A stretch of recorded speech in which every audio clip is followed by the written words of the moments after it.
السلام علیکم ورحمۃ اللہ وبرکاتہ۔ میں زبیر ہاشمی فرمان الہی کے ذریعے آپ سبھی ناظرین کو خوش آمدید کہتا ہوں۔ ناظرین، پچھلے ایپیسوڈ میں ہم نے سورۃ الحدید کی ابتدائی 13 آیتوں کی تلاوت اور اس کے ترجمے کو سنا۔ آج ہم اپنے اس پروگرام میں سورۃ الحدید کی آیت نمبر 14 سے 21 تک تلاوت اور اس کا ترجمہ سننے کا شرف حاصل کریں گے۔ کل جن آیتوں کی تلاوت کی گئی ان کے اخیر میں ہم نے منافقین کے بارے میں سنا کہ وہ قیامت کے دن مومنوں سے یہ کہیں گے کہ ذرا ہماری طرف پلٹ کر تو دیکھو، تو اس وقت ان کی ایک نہیں سنی جائے گی اور مومن اور منافقین کے درمیان ایک دیوار حائل ہوگی۔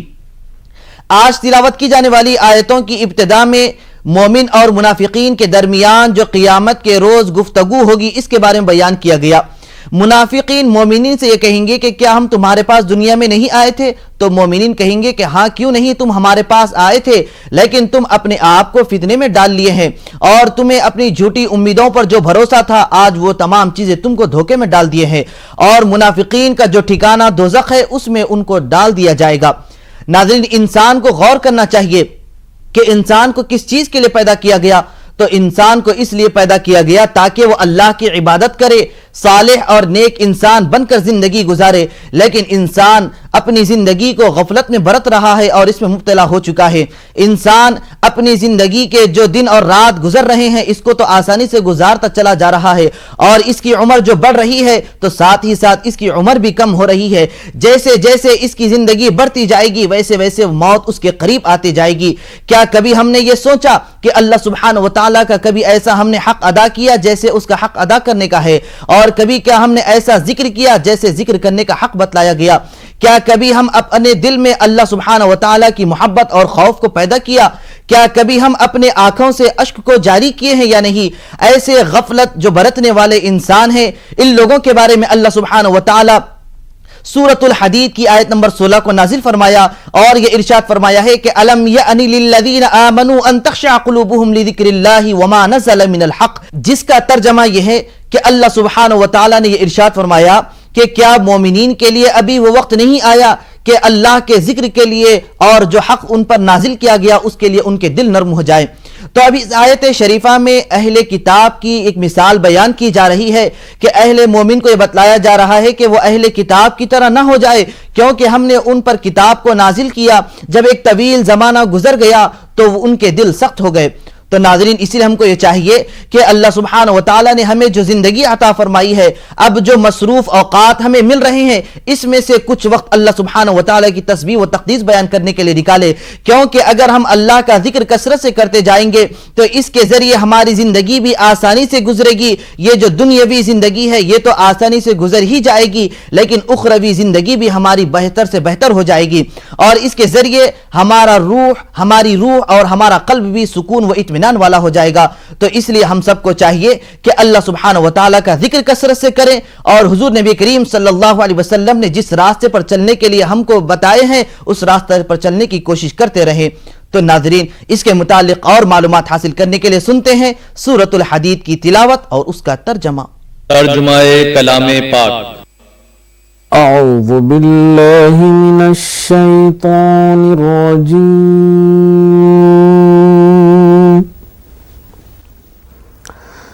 بسم اللہ الرحمن الرحیم۔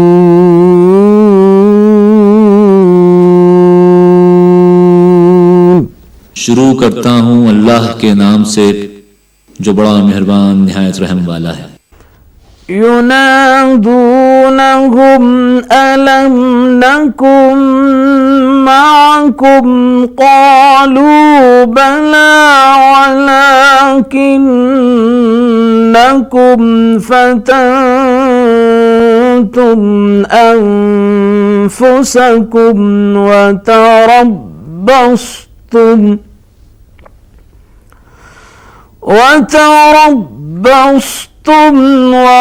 ورتبتم وغرتكم الأماني حتى جاء أمر الله وغركم بالله الغرور۔ तो मुनाफिक लोग मोमिनों से कहेंगे कि क्या हम दुनिया में तुम्हारे साथ न थे? वो कहेंगे क्यों नहीं थे, लेकिन तुमने खुद अपने तई बला में डाला और हमारे हक में हवादिस के मुंतजिर रहे और इस्लाम में शक किया और बेहुदा आरजुओं ने तुमको धोखा दिया, यहाँ तक कि खुदा का हुक्म आ पहुंचा और अल्लाह के बारे में तुमको शैतान दगाबाज दगा देता रहा।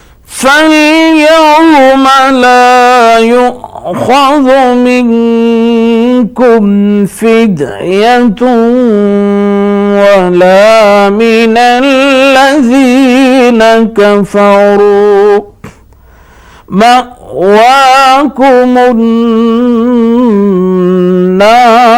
هِيَ مَوْلَاكُمْ وَبِئْسَ الْمَصِيرُ।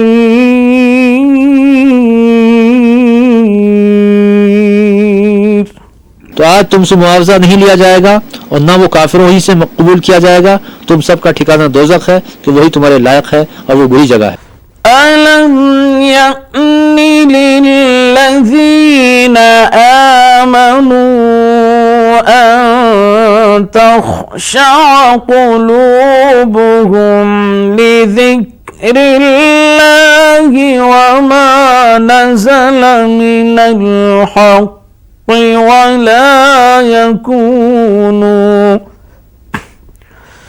ولا يكونوا كالذين أوتوا الكتاب من قبل فطال عليهم الأمد فقست قلوبهم وكثير منهم فاسقون। क्या अभी तक मोमिनों के लिए इसका वक्त नहीं आया कि अल्लाह की याद करने के वक्त और कुरान जो खुदा बरहक की तरफ से नाजिल हुआ है उसके सुनने के वक्त उनके दिल नरम हो जाएं और वो उन लोगों की तरह न हो जाएं जिनको उनसे पहले किताबें दी गई थीं, फिर उन पर ज़माने तवील गुजर गया तो उनके दिल सख्त हो गए और उनमें से अक्सर नाफरमान हैं। اعلموا أن الله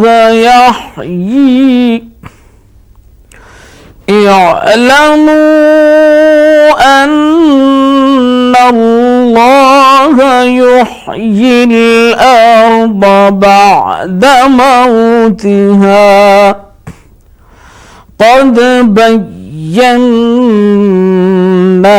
لكم الآيات لعلكم تعقلون।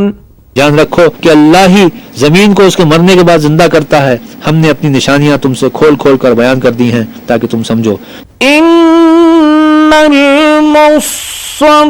الصديقين والمصدقات وأقرضوا الله قرضا حسنا يضاعف لهم ولهم أجر كريم. إن المصدقين والمصدقات وأقرضوا الله قرضا حسنا يضاعف لهم ولهم أجر كريم. जो लोग खैरात करने वाले हैं, मर्द भी और औरतें भी, और अल्लाह को नियत नेक और खुलूस से कर्ज देते हैं, उनको दो चंद अदा किया जाएगा और उनके लिए इज्जत का सिला है। नाजरीन, फरमाने इलाही में तिलावत और तर्जमे का तसलसल जारी रहेगा। हम आपसे मिलेंगे एक छोटे से वक्फे के बाद। वक्फे के बाद आप सभी का खैर मक़दम है। नाजरीन महतरम, कुरान करीम ने मखलूक की खिदमत करने के मुख्तलिफ अंदाज बयान किए गए हैं। ख़ास तौर पर जो लोग हाजतमंद होते हैं उनकी हाजत को पूरा करना और उनकी ज़रूरतों की तकमील करना, ये ऐसे इंसान के लिए खुशखबरी और बशारत दी गई है। जैसा कि सूरतुल हदीद की एक आयत में है, अल्लाह सुब्हानहु व तआला ये इरशाद फरमाता है कि इन्नल मुसद्दिकीन वल मुसद्दिकाति व अक़रदुल्लाह क़र्ज़न हसना युज़ाअफ़ु लहुम व लहुम अजरुन करीम। यानी बेशक सदका देने वाले मर्द और सदका देने वाली औरतें और जो अल्लाह सुब्हानहु व तआला को कर्ज़ हसना दें तो ऐसे लोगों के माल में दोगुना यानी इजाफा किया जाता है और उनके लिए फैयादाना अज्र भी अता किया जाता है। तो नाज़रीन, इसके मुतालिक और मालूमात हासिल करने के लिए सुनते हैं तिलावत और उसका तर्जमा। वल्लज़ीना आमनू बिल्लाहि व रसूलिही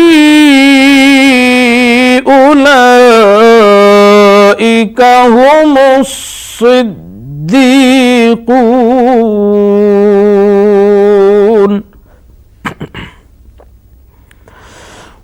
वश्शुहदाउ इंद रब्बिहिम लहुम अजरुहुम व नूरुहुम वल्लज़ीन कफ़रू वकज़्ज़बू बिआयातिना उलाइका अस्हाबुल जहीम।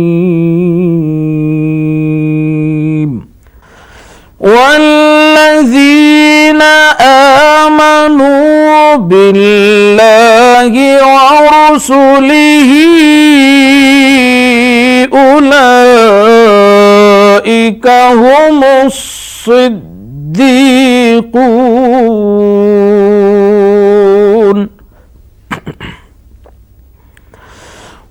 वश्शुहदाउ इंद रब्बिहिम लहुम अजरुहुम व नूरुहुम वल्लज़ीन कफ़रू वकज़्ज़बू बिआयातिना उलाइका अस्हाबुल जहीम।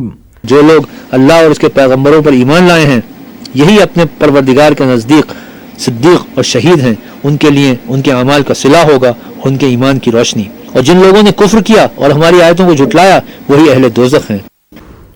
इअलमू अन्नमल हयातुद दुनिया लइबुन व लहवुन व ज़ीनह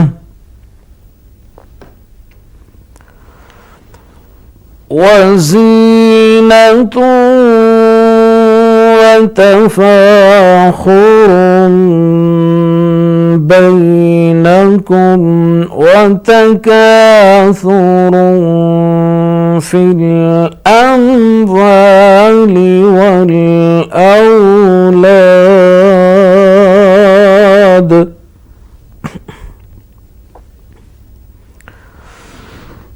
كمثل غيث أعجب الكفار نباته ثم يهيج فتراه مصفرا ثم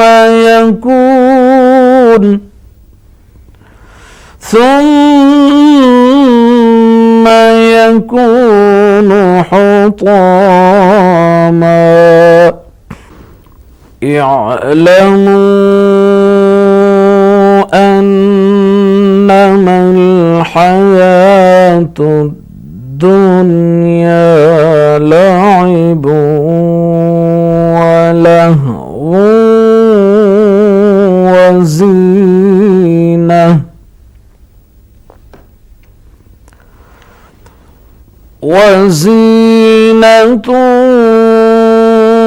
تفاخر بينكم وتكاثر في الأموال والأولاد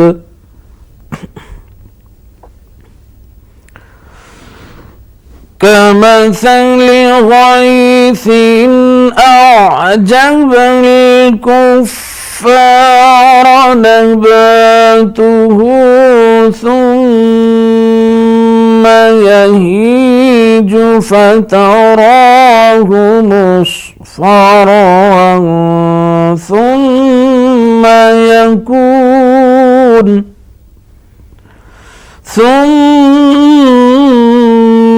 يكون حطاما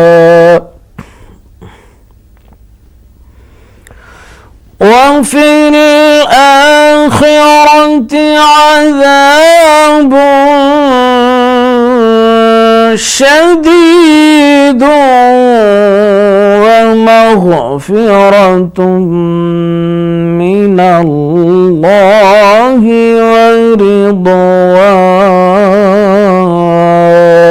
ورضوان وما الحياة الدنيا إلا متاع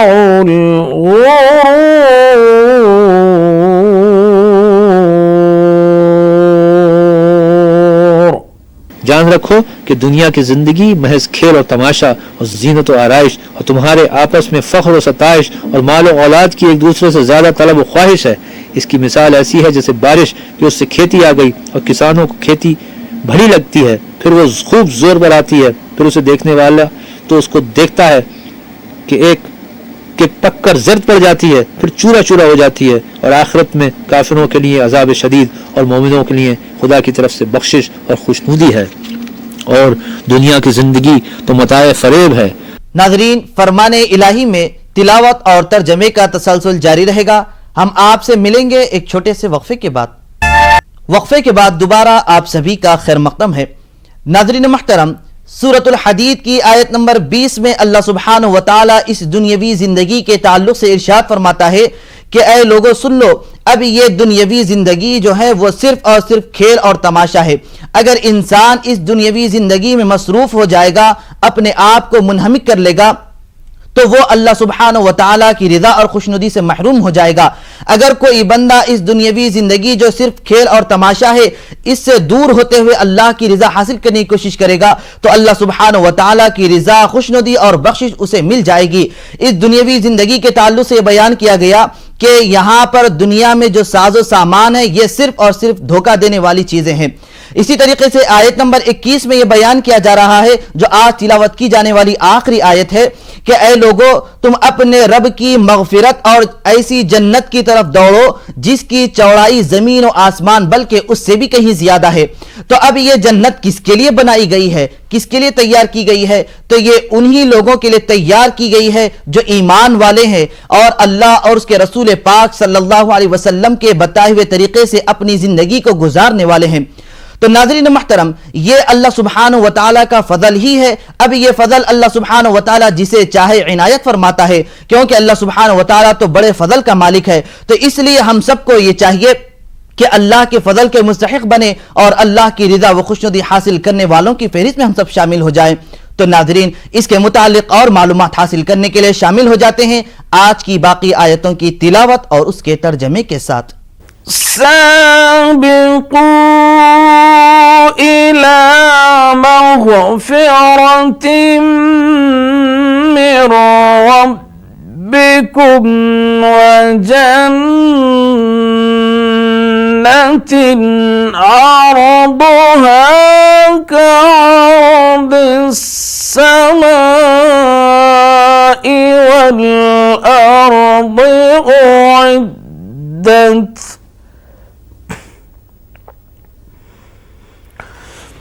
أعدت للذين آمنوا بالله ورسله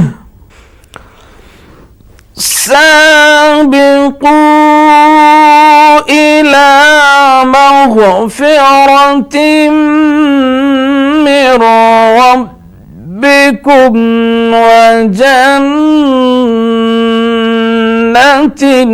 عرضها كعرض السماء والأرض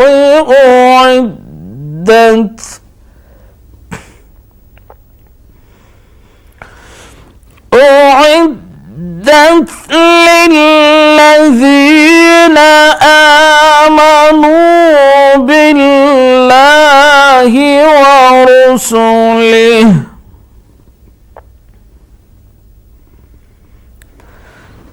ذلك فضل الله يؤتيه من يشاء والله ذو الفضل العظيم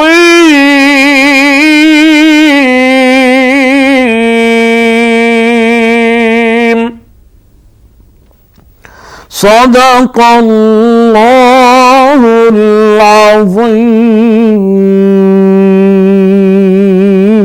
बंदो, अपने परवरदिगार की बख्शिश की तरफ और जन्नत की तरफ जिसका अर्ज आसमान और ज़मीन के अर्ज का सा है और जो उन लोगों के लिए तैयार की गई है जो अल्लाह पर और उसके पैगम्बरों पर ईमान लाए हैं, लबको ये अल्लाह का फजल है जिसे चाहे अता फरमाए और अल्लाह बड़े फजल का मालिक है। अल्लाह अज़्ज़ व जल से दुआ है कि वो हम सबको अपनी बारगाह में रुजू होने और गुनाहों की मग़फ़िरत तलब करने की तौफीक नसीब फरमाए। इंशाअल्लाह कल हम दोबारा इसी वक्त सूरतुल हदीद और सूरतुल मुजादिला की तिलावत और तर्जमे के साथ हाजिर खिदमत रहेंगे। तब तक के लिए आप हमें और हमारी पूरी टीम को दीजिए इजाज़त। वस्सलामु अलैकुम व रहमतुल्लाहि व बरकातुहू।